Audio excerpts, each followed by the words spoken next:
YCP వాళ్ళు డిబేట్స్లో ప్రధానంగా మాట్లాడే మాట ఏంటంటే కమ్మ కాపు కూటమి అన్నట్టుగా మాట్లాడుతున్నారు. ఇక్కడ అన్ని కులాలు కలిస్తేనే కూటమి ఏర్పడిందని చెప్పేసి ఒక మాట గుర్తుపెట్టుకున్నాం. అందుకనే 164 సీట్లు 80% ఓటింగ్తో వాళ్ళ రోజున మేము ప్రజలకి జవాబుదారీతనం అనేది మేము ఇస్తున్నాం కూడా. అందుకని అభివృద్ధి పదంలో వాళ్ళ రోజున ఆంధ్ర రాష్ట్రానికి కూడా కాలరెగరేసుకునేటట్టుగా ప్రతి ప్రజలు కూడా చెప్పుకుంటున్నారు. పెట్టుబడులు కూడా అదే విధంగా వస్తున్నాయి. ఇంకోటి ప్రధానంగా పరకాల ప్రభాకర్ అని అంత హైప్ చేసి చెప్పబాకండి సార్. అసలు మాకు అతను పరకాల ప్రభాకర్ అనేవాడు గడ్డి పరక. వాళ్ళ నిర్మలా సీతారామన్ గారే ఇంట్లో సరిగ్గా దేకరండి, ఇంట్లో తిండి తిప్పలేటరు ఆయనకి. ఆయన పరకాల ప్రభాకర్ ఏదో ట్వీట్ వేసాడంటే దాని గురించి చెప్తాను. నేను చూడండి కూడా చూడలే. మాకు గడ్డి పరకాల ప్రభాకరు.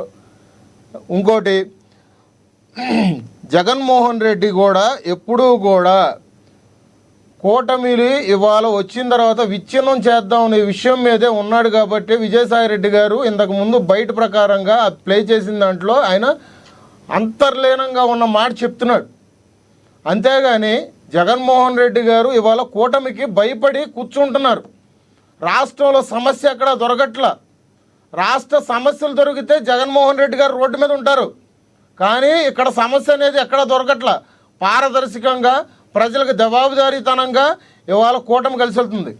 ఇవాళ ఇంకోటి మనం పెట్టుకున్న పొలిటికల్ బ్రదర్స్ అన్నాం చూసారా, అక్కడ లోకేష్ గారు పవన్ కళ్యాణ్ గారు ఎట్లాగైతే వెళ్తున్నామో ఇట్లాంటి ప్యానల్లో విజయకిరణ్ గారు లాంటి వ్యక్తులతో కానీ వేరే వ్యక్తులు టీడీపీలో ఉన్నా కానీ వాళ్ళతో కూడా మేము కలిసి నడిచే పరిస్థితి.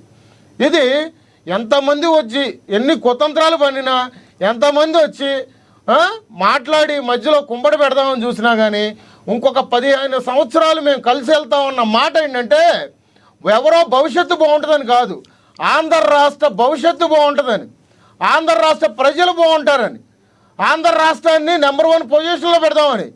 మేము 2047కి మేము ఆంధ్ర రాష్ట్రాన్ని ఒక అభివృద్ధి పదంలో పెడదాం. గారు మీరు మ్యూట్లో ఉన్నారు, ఏం మాట్లాడుతున్నారు వినబడతలేదు. మీరు మ్యూట్లో ఉన్నారు చూడండి. సరే అండి, వదిలేండి.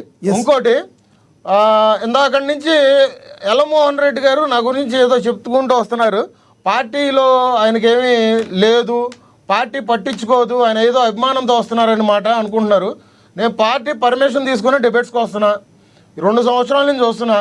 నా నాయకుడు మా అన్నయ్య గారు మీరు అన్మ్యూట్ అవ్వండి, ఏదో చెప్తున్నారు వినబడతలేదు. ఎస్ మీరు చెప్పండి. మా అన్నయ్య మా నాయకుడు శ్రీ పవన్ కళ్యాణ్ గారిని నేను ఆయన పార్టీ పెట్టకముందు నుంచి నేను చూశాను కాబట్టి ఆయన వ్యక్తిత్వం తెలిసిన వ్యక్తిగా నేను వ్యక్తిత్వ బాధ్యతతో పాటు సామాజిక బాధ్యత ఉండాలని ఒక మాటకి ఇవాళ రోజున కట్టుబడి ఇవాళ డిబేట్లో కూర్చున్నాను.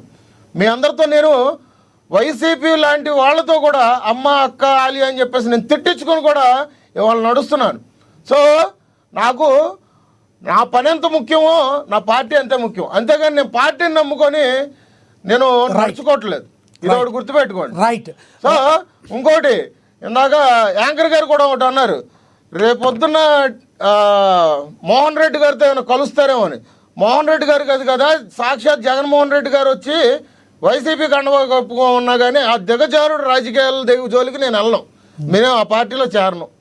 ఇది నా పవన్ కళ్యాణ్ గారు ఒక సామాజిక బాధ్యత ఉన్న వ్యక్తిగా నువ్వు ఈ పని చేయాలంటున్నారు కాబట్టి నా 2 కళ్ళలాగా నేను పార్టీని పని చేసుకుంటూ వెళ్తున్నా. ఎస్ ఒకటి మోహన్ రెడ్డి గారు మీ వాయిస్ మ్యూట్లో పడింది, మీరే అన్మ్యూట్ చేసుకోవట్లేదు. మీరేం మాట్లాడుతున్నారు వినబడతలేదు. మీ వాయిస్ మ్యూట్లో పడింది, అన్మ్యూట్ చేసుకోండి. మీరేం చెప్పదలుచుకున్నారు చెప్పండి చివరిగా 30 సెకండ్స్. మోహన్ రెడ్డి గారు మీరే చూసుకోవాలి, రీజాయిన్ అవుతారా? రైట్ మోహన్ రెడ్డి గారు, ఇప్పుడు మీరు చెప్పిన మాట అయితే అర్థం కాలేదు. ఎస్ మీరు కంటిన్యూ చేయండి, 30 సెకండ్స్లో కంక్లూడ్ చేయండి సార్. మీరు మోహన్ రెడ్డి గారు వాయిస్ అయితే వినపడలేదు, మీరైతే చెప్పండి. కూటమి అనేది ఇట్లాగే ఉంటుంది. జగన్మోహన్ రెడ్డి గారు పనితీరు కానీ పార్టీలో ఇవాళ రోజున కార్యకర్తల్ని దిశ నిర్దేశించి వాళ్ళ సభ్యత్వ నమోదు కార్యక్రమాలు కానీ ఇట్లాంటి కార్యక్రమాలు ఎన్నో చేసుకుంటూ వెళ్తున్నారు. అంటే దానివల్ల కూటమిని చూసి ఆయన కొంతమంది మెచ్యూర్డ్ అయ్యి కొంచెం నేర్చుకున్నాడని చెప్పేసి మేము చెప్తున్నాము. కానీ విఘాతం కలిగించే విషయాలు కానీ ఉద్దేశపూరితంగా మాట్లాడకుండా, విధి విధానాల పట్ల మాట్లాడకుండా, ప్రజలకి రాష్ట్రంలో గొడవలు పెట్టే విషయాలు కానీ ఇట్లాంటి కులాల మధ్య చిచ్చురేపే విషయాలు చేస్తే మాత్రం పవన్ కళ్యాణ్ గారు లాంటి వ్యక్తి ఒకసారి సభాముఖంగా వార్నింగ్ ఇచ్చారు. అటువంటి చర్యలు వైసీపీ వాళ్ళ మీద తీసుకోనివ్వకుండా మీరు జాగ్రత్త పడతారని మేము ఇంకో విధంగా తెలియజేస్తాం. ఎస్, ధన్యవాదాలండి. చర్చలో పాల్గొన్నందుకు లక్ష్మీకాంత్ గారు, ధన్యవాదాలండి. ఎల్ఎం మోహన్ రెడ్డి గారు, ధన్యవాదాలండి. విజయ్ కిరణ్ గారు, ధన్యవాదాలండి. అక్షర్ సత్యం గారు. ఏది ఏమైనప్పటికీ కూడా పొలిటికల్ బ్రదర్స్ అయితే కొంత రాజ్య